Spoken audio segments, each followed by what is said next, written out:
Today we're making Bihun Goreng or Bihun Goreng. But first I have to clean the kitchen because this is YouTube and my kitchen is a mess. So this is what Bihun or Bihun looks like before it is cooked. You want to place it inside a bowl, a very deep bowl.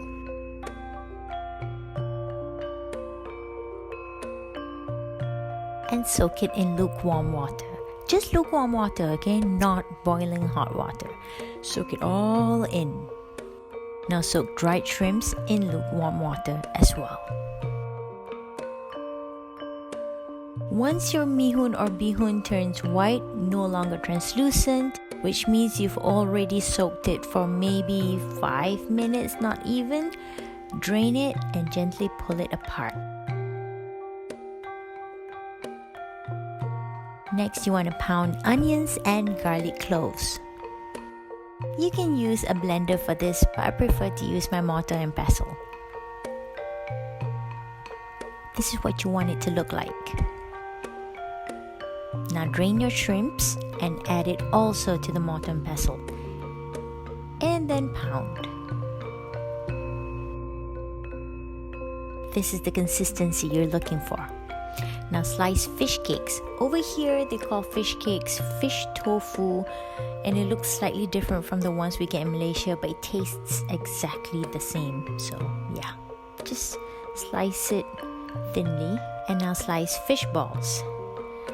I need a better knife. Add oil to the pan.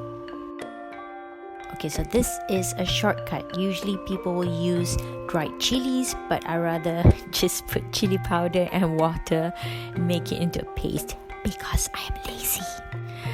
You want to saute your pounded ingredients. Stir, stir, stir. Once they're brown and crunchy, add in your chili paste. Stir again. After that, add in your fish cakes and fish balls.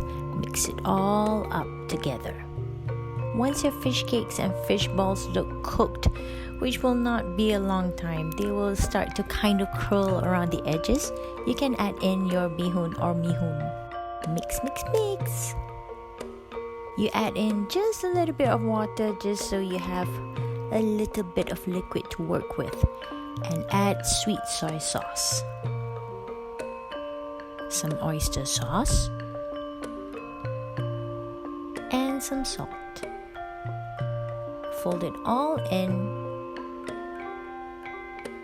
and then add spring onions just before you switch off the stove.